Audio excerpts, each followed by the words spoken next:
Goodfellas feels effortless, every scene raw, every moment seemingly caught in the act. But that illusion of spontaneity was carefully built through obsessive planning, personal tragedy, and psychological precision. Even the most devoted fans misunderstand how this landmark crime film was actually put together. These secrets uncover what was meticulously engineered, what nearly fell apart, and why the film still hits harder than anything that followed. And it all begins with one legendary, unbroken shot, a moment so complex it nearly didn't happen at all. Number 1. The shot that changed crime films.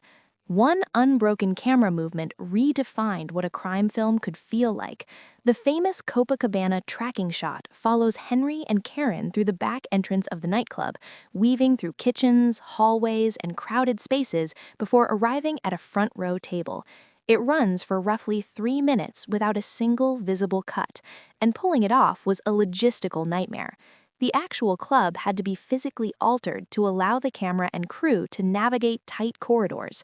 Every waiter, cook, and extra had to hit precise marks at exact moments, while the Steadicam operator moved through spaces barely wide enough for the equipment. It took 8 attempts before everything aligned.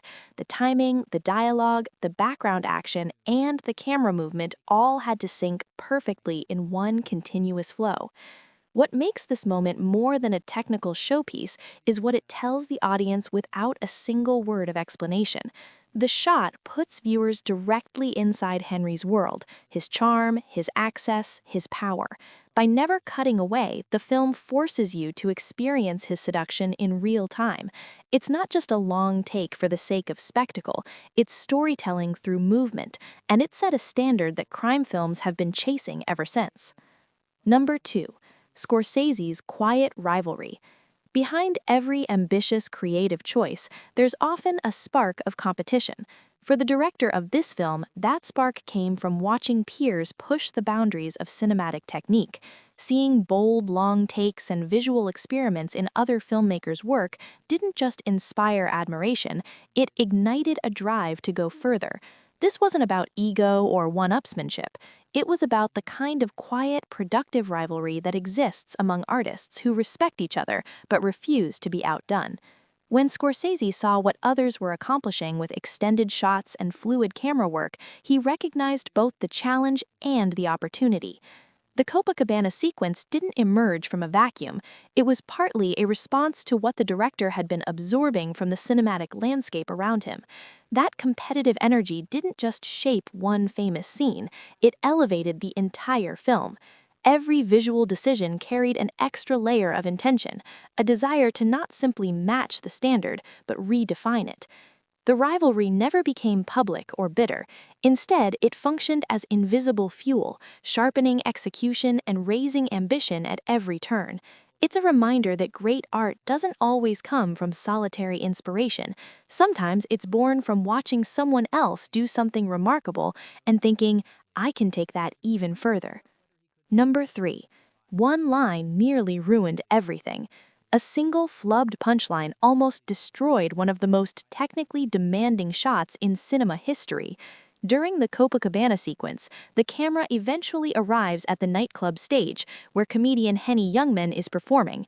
His line had to land at a precise moment, and he kept missing it. Every failed delivery meant starting the entire take from scratch.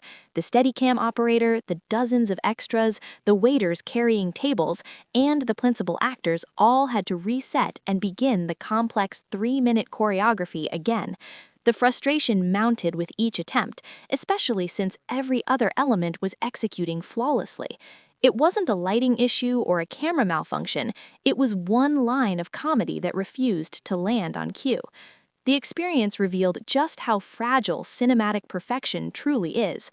A shot involving hundreds of coordinated elements can be undone by a single moment of mistiming.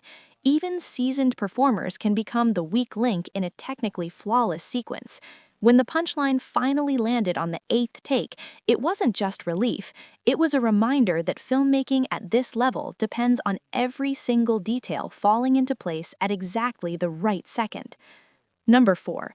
Scripted to sound unscripted. One of the biggest myths surrounding this film is that it was mostly improvised. The dialogue feels so natural, so loose and spontaneous, that audiences assume the actors were simply making it up as they went.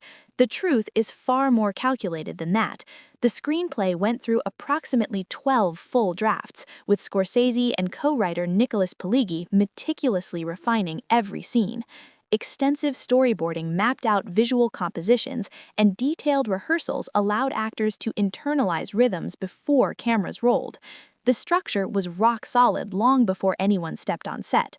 What the director then allowed was controlled improvisation, small moments of unscripted language within a framework that had been carefully built over months. That balance between preparation and freedom is what gives the film its unique texture. The dialogue sounds like real conversation because actors had the confidence of knowing exactly where each scene needed to go, which freed them to play within those boundaries. It's the opposite of chaos. It's discipline designed to create the illusion of chaos. The unscripted feel that audiences admire is actually one of the most scripted elements of the entire production, and that contradiction is exactly what makes it work so well. Number 5. Grief turned into on-screen rage. A devastating personal loss quietly shaped one of the film's most intense performances. During production, Ray Liotta was dealing with profound grief after a family tragedy, an emotional state that would have sidelined many actors, but Scorsese recognized something in Liotta's pain that could serve the story. Rather than offering time off or reworking the schedule, the director made a calculated decision. He channeled Ray Liotta's raw emotional energy into a scene requiring explosive aggression, the moment where Henry violently confronts his neighbor. Scorsese understood that the anger and vulnerability Liotta was carrying didn't need to be suppressed, it needed to be redirected into something the camera could capture. The result is a scene that feels genuinely unhinged, not performed, but lived. Liotta's intensity in that moment goes beyond acting technique. There's something raw that audiences instinctively sense without being able to explain it. It's a testament to Scorsese's skill as a director of actors, knowing when to push, when to protect, and when to let real emotion bleed into fiction. That willingness to work with human pain rather than around it gave the film a moment of startling authenticity that no amount of rehearsal could have manufactured. Number 7. The most expensive soundtrack ever. At the time of its release, no film had ever spent as much on music licensing. The soundtrack features dozens of carefully selected songs spanning multiple decades, and every single one had to be cleared at full commercial rates. The final music budget reportedly approached $1 million, a staggering figure for the era that raised serious concerns among studio executives. Scorsese refused to accept substitutes or soundalikes. If a scene needed a specific track from 1963, that exact recording had to play. The director viewed music not as background atmosphere, but as a narrative tool. Each song marks a shift in time, mood, or character psychology. The soundtrack doesn't just accompany the story, it drives it forward, anchoring the audience in specific moments of Henry's journey through decades of criminal life. What separates this approach from typical film scoring is the precision of placement. Songs don't just set a general tone, they comment on the action, sometimes ironically, sometimes with devastating emotional accuracy. The opening notes of a familiar track can shift a scene's entire meaning. That level of musical storytelling required absolute insistence on the right song in the right place, regardless of cost.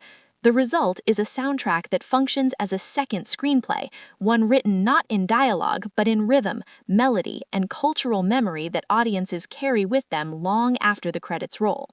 Number 8. Real mobsters on the payroll. The production didn't just depict organized crime, it accidentally employed it. Several background performers cast as extras turned out to have genuine connections to the criminal underworld. Their presence brought an uncomfortable yet undeniable layer of authenticity that no casting director could have planned. The payroll department quickly discovered something unusual. Many of these extras provided fake names, incomplete paperwork, or no valid identification at all. Processing payments became a logistical headache as standard industry procedures clashed with individuals who had spent their entire lives avoiding official documentation. the accounting team found themselves navigating situations that felt uncomfortably close to the very world being portrayed. The line between fiction and reality blurred in ways nobody anticipated, and the crew had to manage personalities who didn't always follow conventional set etiquette. It added a tension that went beyond anything in the screenplay, a persistent reminder that the world this film so vividly portrayed wasn't just history, it was still very much alive and operating in plain sight. Number 8. The scene Pesci lived before filming. One of the most electrifying moments in the film wasn't born from a screenplay, it was pulled directly from real life.